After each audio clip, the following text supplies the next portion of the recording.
Pourquoi ce qui est interdit devient soudainement si séduisant?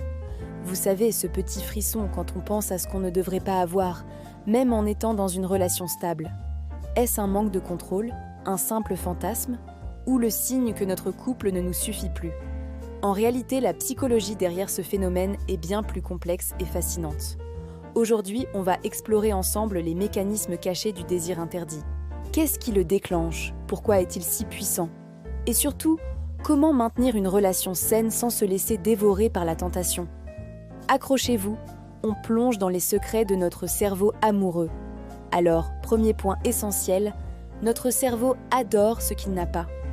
On pense souvent que notre désir est guidé par ce qu'on aime, par nos préférences. Mais en réalité, il est très souvent déclenché par ce qu'on ne possède pas encore. C'est un mécanisme très profond. Quand quelque chose nous est refusé, qu'il est protégé ou caché, notre cerveau active un neurotransmetteur bien connu, la dopamine. Et là, c'est le point clé. La dopamine n'est pas l'hormone du plaisir de la possession, c'est l'hormone de la chasse, de l'anticipation. Elle ne récompense pas le fait d'avoir, mais le fait d'essayer d'obtenir. En amour, l'interdit déclenche exactement ce processus. Ce qui est inaccessible se transforme en un cocktail explosif. Dopamine plus mystère égale désir intense. C'est la promesse d'une récompense qui nous rend accros, pas la récompense elle-même. Ensuite, il y a le pouvoir immense du secret. Un secret, c'est bien plus qu'une information cachée. C'est la création d'un espace mental parallèle, une sorte de jardin secret invisible aux yeux du monde, et surtout, invisible aux yeux de notre partenaire. Dans cet espace, tout est possible. Le fantasme peut s'épanouir sans aucune contrainte. L'imagination prend le relais.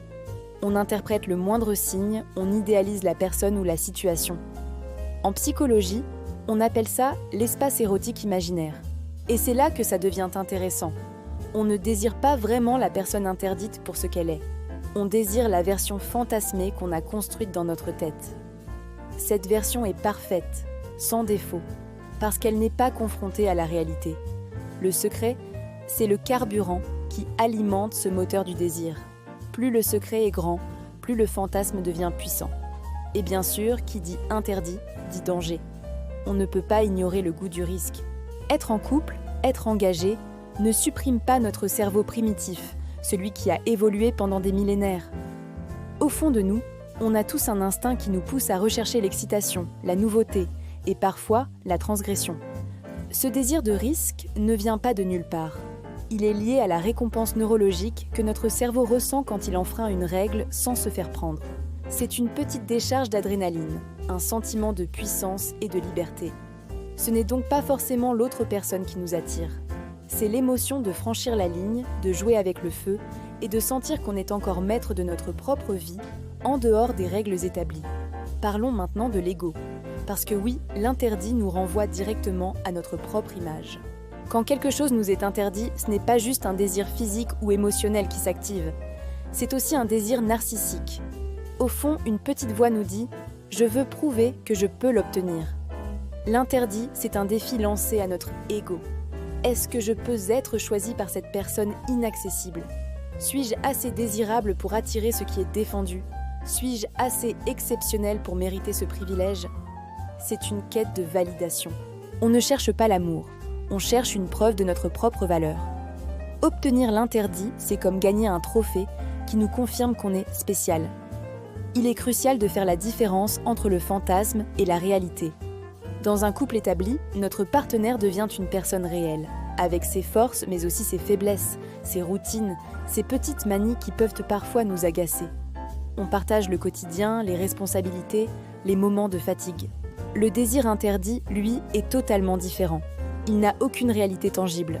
Donc, il n'y a ni fatigue, ni dispute, ni factures à payer, ni chaussettes qui traînent.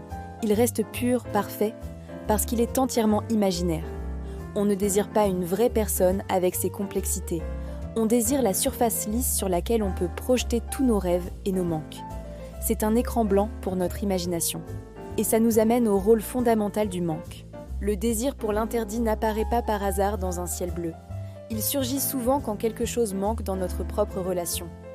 Peut-être que la nouveauté s'est envolée, que la routine s'est installée de manière un peu trop confortable. L'intimité est devenue prévisible, mécanique. Peut-être qu'on se sent ignoré, pas assez valorisé ou désiré par notre partenaire. Dans ce contexte, l'interdit n'est pas la cause du problème, il en est le symptôme. Ce n'est pas que l'autre personne nous attire fondamentalement. C'est que le désir pour cette personne vient combler un vide. Ce qu'on poursuit, ce n'est pas un nouvel amour. C'est le sentiment de vibrer à nouveau, de se sentir vivant, désiré et spécial. Alors, que faire ? Doit-on se résigner à voir le désir s'éteindre ou prendre le risque de tout faire exploser ? La solution n'est pas de supprimer l'interdit, c'est impossible. Le secret, c'est d'apprendre à l'inviter dans notre propre couple, mais de manière saine et constructive. Comment ? En ajoutant une dose de mystère. Ne dévoilez pas tout, tout de suite. Gardez des jardins secrets, des passions personnelles, cultivez la nouveauté. Essayez de nouvelles activités, voyagez vers des lieux inconnus, cassez la routine. Surprenez votre partenaire. L'idée, c'est de redécouvrir l'autre comme s'il redevenait un peu inaccessible, un territoire à explorer à nouveau. Le désir a besoin d'air pour respirer. Il a besoin de liberté, d'un peu de distance et d'imprévu. Il s'étouffe sous le poids du contrôle total et de la routine absolue. Pour conclure, l'attrait de l'interdit est une mécanique humaine complexe. Il excite notre cerveau en activant la dopamine. Il nourrit nos fantasmes, flatte notre ego et vient combler nos manques. Mais être attiré par l'interdit ne signifie pas forcément qu'on n'aime plus son partenaire ou qu'on veut être avec quelqu'un d'autre. Très souvent, ce désir est un miroir qui nous pose une question fondamentale. Y a-t-il encore de l'espace pour désirer dans notre propre couple ?